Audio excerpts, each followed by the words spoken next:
Good morning, Mr. and Mrs. Wrights. Welcome to Turi. We're pleased you had a safe journey here. There's a few of us who would like to ask you some questions on behalf of the school.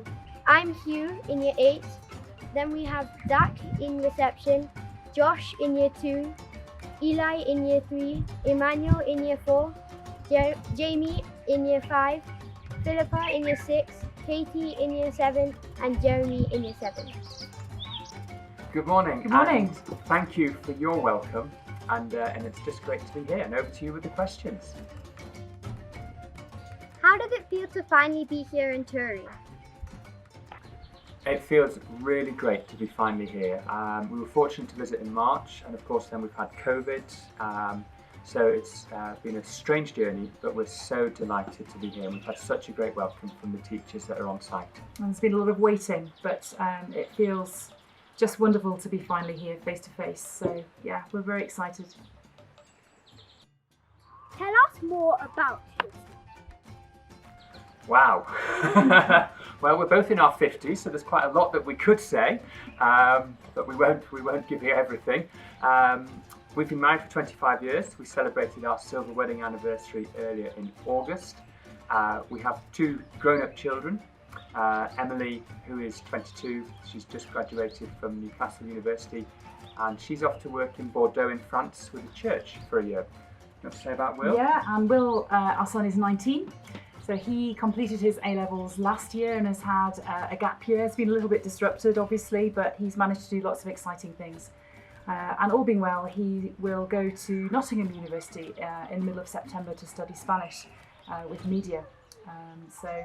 Yep. Now they both hope to come out with us. We're really looking forward to seeing St Andrews and Turi because they've heard so much about it. But sadly, because of the current COVID restrictions and self-isolation restrictions, they've decided sensibly to remain in the UK. But they're looking forward. We hope they can come out at Christmas to be with us. Yeah, we have various hobbies, things that we enjoy doing. I love speaking and learning languages. I'm actually at the moment trying to teach myself Kiswahili. I'm not doing too well, but I'm trying to learn a little bit more each day. And I play the cello. I've played the cello for a number of years, so I'm looking forward to keeping that on. And in the last 4 years, I've discovered my favourite sport, and that's road cycling. We've bought a couple of bikes that we hope to get off-road and enjoy cycling as well. And I enjoy following that on social media as well. How long have you been a teacher? I've been a teacher for 29 years. And in that 29 years, I've worked now at 4 different schools, and I've been a headmaster for 15 of those years. Now I'm slightly less. I've been a teacher for 27 years, although I had a period of being at home with my newborn children and young children, so I was at home for about 9 years in the middle of that, but I've been teaching full-time again for about 15 years. So. Do you have any memorable experiences you would like to share? Probably a lot. Picking out one, I think most recently for me, I was very privileged enough to travel to China last year, and a big ambition of mine, one of those things that on my bucket list, was to walk on the Great Wall. And I was able to do that on one day, and it was every bit as awesome as I thought it was going to be. It was a wonderful experience which I will never forget. I think for me, I'm going to give you a couple. One goes back many years to when I was 18 and we had a family holiday to Iceland. And that was just such an amazing country in one small island to see live volcanoes and glaciers very close to each other. And more recently, last summer we camped in France and we were able to watch live from the roadside one of the stages of the Tour de France. So it was an incredible experience. What do you like about leading a school? Well, I guess Wendy's going to throw this one at me. Yeah. Favourite parts for me are just being able to create an environment that is so wonderful for both children and adults to learn in and to enjoy seeing each other succeed. I think for me, some of the most precious moments are where you see children suddenly they have that light bulb moment and they've really been struggling with something and suddenly they understand it and their face just lights up. And away from, I guess, the classroom, seeing children go out of their comfort zones and try something new, and just persevering with that and really sticking with it, and then getting to a point where they're really enjoying it and they're seeing success. What is it like being in your position during a pandemic? Oh my goodness. Really challenging, I have to say. It is so hard being a headmaster of a school going through a pandemic, because as teachers we came into this vocation to work with children, to work in the same room, the same space with children, and suddenly we've been thrust into a world where we have to keep a distance, we have to be at home, we have to work from computing. But then there is the challenge of working through how we actually bring children and staff safely back into school. And I've been privileged to be able to achieve that in the UK. It is incredibly hard work, very demanding, and you've got to be very careful to get it right. But the rewards of actually still seeing children enjoy their learning and being able to support parents in supporting your children with learning is also a real privilege, and it's been great just to see school communities work successfully together. But I will be honest and say it is very tough. What words do you live by? Well, this is a really good question. I'm going to reach for the Bible on this one, because as we said earlier, Wendy and I have celebrated our 25th wedding anniversary, and there's a verse we had at our wedding service which has really stuck with us through the last 25 years, and we know it's going to be important in us as we go forward. And it comes from the book of Jeremiah, chapter 29, and it's verse 11.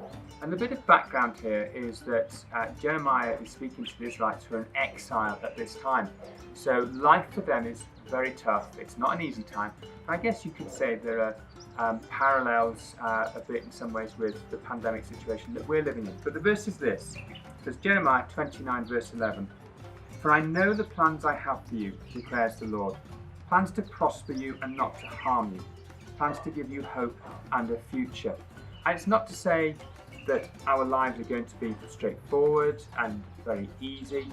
I don't think Jeremiah is saying that at all. But it's an amazing verse, and it's one that goes with us through every day. What's more important, work hard or play hard? Wow, this is a great question, and I remember Emmanuel asking me this at interview, when part of the interview process was with a group of children. Emmanuel asked me that question then, so I'm pleased that he's asked it again. And my words may be slightly different, but I don't believe, and that's because I can't remember exactly what I said in November. But my answer remains the same, and that is both are important to enjoy a full life. If you just work hard, then you lose out on so much in life. And if you just play hard, you also miss out on so much in life. So it's getting that balance right. It's working hard, and at school as a headmaster, that is part of what I'm employed to do. But at the same time, it's important to play hard to keep that balance. So both are important, but in equal measure. What are you scared of? I am scared of very large spiders. So perhaps being here in Kenya is going to challenge me a little bit, but you know, that's something that I'm just going to have to get used to. So I'm definitely spiders and large insects. So for me, there's a particular breed of dog that absolutely terrifies me, and I don't know if you know this name here in Kenya, but that is a Rottweiler. Yes, we'll say no more. They don't get on. But anyway. In the Football Premier League, I support Tottenham. Who do you support? Wow. Well, I'm afraid we might disappoint you here, because we personally, Wendy and I, are not big football fans. As you've heard us talk about our other passions. However, our son, Will, who's 19, he's a very, very passionate football player and football supporter. But his team may surprise you, and he's a very loyal Ipswich Town fan. Some would say he's not, definitely not Premier League. In fact, they're not even in the Championship, which is a bit of a hardship for him. They've never really won any silverware in recent years, but he is loyal to Ipswich Town. So, Have you ever ridden a horse? And if you haven't, are you going to try at Turi? I've ridden a horse. Actually, in my youth, I've done a fair bit of riding. Nothing too serious, and I wouldn't say I'm very good at it, but I do love horses, so yes, I have. Now, I probably And said you? of me, well, Wendy and my best man decided it was a good idea that I actually rode a horse before we got married, because I'd never ridden a horse. And so I think I have to say, well, yes is the honest answer. However, if there was somebody who was very calm, very patient, who was prepared to teach me how to ride a horse, I'd be prepared to get out of my comfort zone at Turi and give it another go. But I'm going to need somebody who's very calm and very encouraging. Do you have any pets? And if you do, what are they called? Yes, we have a lovely dog. He's called Bruce. He's a Cocker Spaniel. He's at home in the UK at the moment, being looked after by our children. But we're very excited because, all being well, he's flying out to Kenya next week to enjoy this beautiful place with us. So yeah, we're very excited about that. What's your favorite color? Oh, my favourite colour would be blue. And no hesitation at all, purple. If I could have a purple world, it would be purple. Do you miss your children? Yes, we do. That doesn't mean that we crave for them to be here. We would love them to be here. But when I first learned about St Andrews, we asked them for their support, and they both said, "Daddy, go for it." So yes, we miss them. The great thing with social media, of course, is that we can be in contact with them. Yeah. And in fact, we've had a number of really wonderful conversations with them over FaceTime, and it's great just to see how they're coping at home, and how they're getting on well with each other, and how they're looking after Bruce. So yes, we do, but we can still keep in contact. Do you like Kenya? I love Kenya. Obviously, you know, when we came in November, neither of us had been before. We'd only really read about it in books and seen films. But really, honestly, it surpassed every wonderful expectation that certainly I had of it when we came in November. And it's a truly beautiful country. I know we have much to explore. We haven't seen very much of it yet. But if the people are anything to go by, then I think we're in for such a treat.